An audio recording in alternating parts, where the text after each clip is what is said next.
Everyone, so I've got the Jeep loaded up on the trailer and I'm trying to get it titled. Out-of-state title, never done it before, so having to jump through a few hoops. First was the VIN and VIN verification.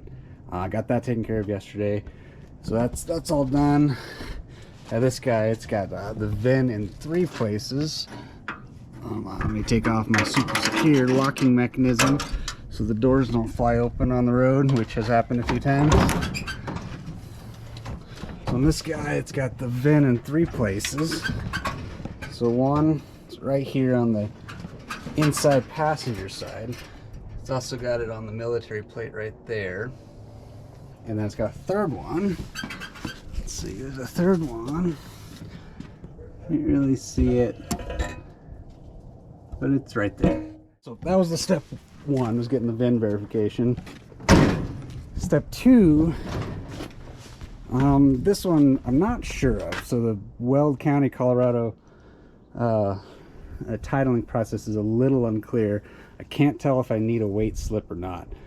Some websites seem to indicate I only need a weight slip if it's like a tractor trailer, a trailer, or an RV. But then I have one website at Douglas County that says you need it if it's not shown on the title, which this one, on the title I have the registration paper, it's not. So in this case, I think I'm just gonna go ahead and get it weighed just so I have the paperwork in hand when I go to the county clerk, because the last thing I hate doing is spending 2 hours waiting for an appointment and then, you know, having to missing one piece of paper and having to go back. So to do that, I need to go ahead and get this thing unloaded. And you know, I've got this little winch on here. It's not big enough to do it. And the hand crank winch works, but the ratchet mechanism has towed a lot of vehicles. This is my dad's trailer, and he's used it a lot. So it doesn't lock anymore. So it's pretty unsafe for a one-man operation. And I've got that other electric winch I use to load it on here. But that one requires AC power, and the clutch pack on that is starting to wear out, which is why when I loaded it I had to use both this one and the Dayton winch. So what I'm going to do is I'm going to take this guy off or move it. I haven't decided. I might move it, you know, flip it on the other side or something just so it stays with the trailer.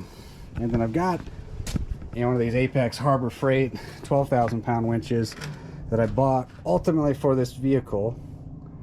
But, you know, might as well use it for moving around this vehicle. So I'm going to go ahead and get this thing mounted in place of that winch. So what I'm going to do is I'm going to take this piece of angle iron, I'm going to cut it down, you know, on one side to like 1 inch.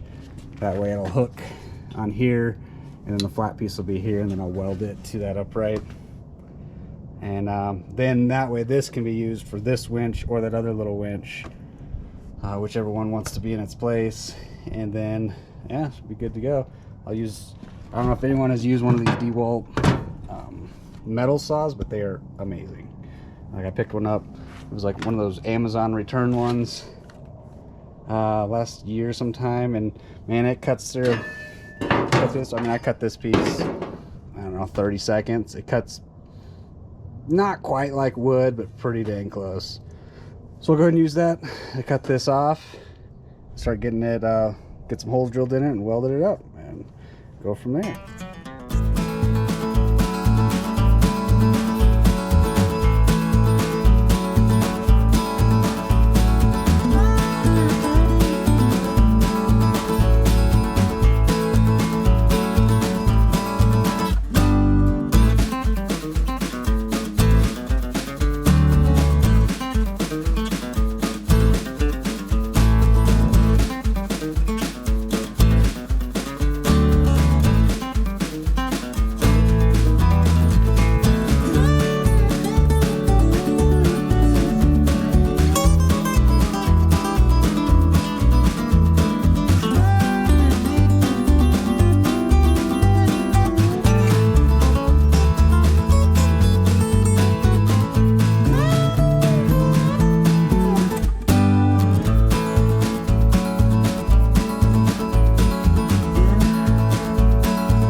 Alright everyone, it's getting a little dark, but got it finished up.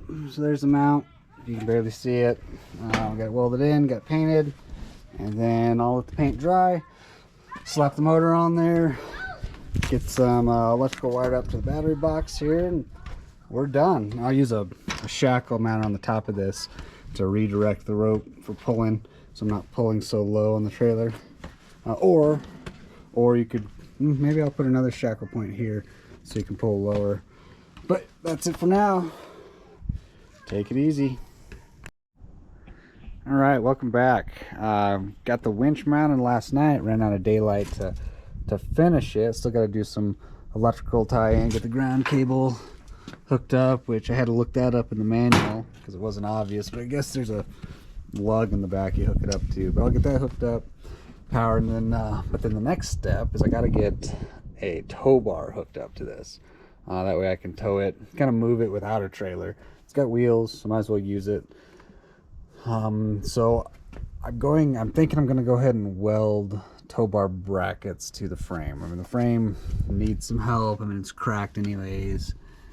There's some other stuff going on. I believe the previous owner had a winch on here. Not a winch, a plow, which is what this was involved with in some manner. It's also got some hooks under here.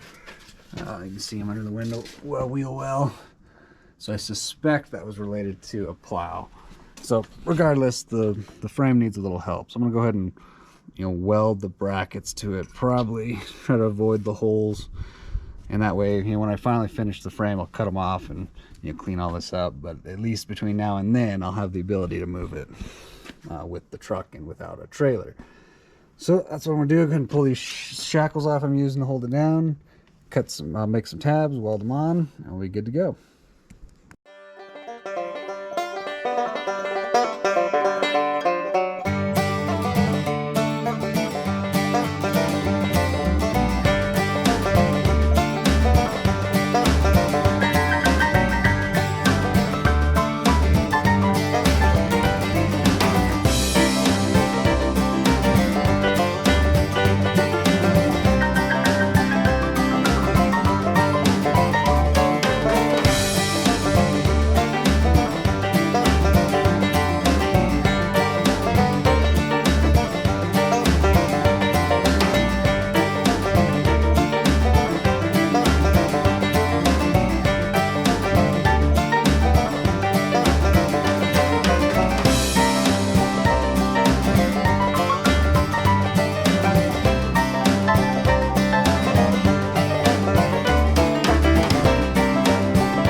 Alright, looky there, we got mobile ready FC.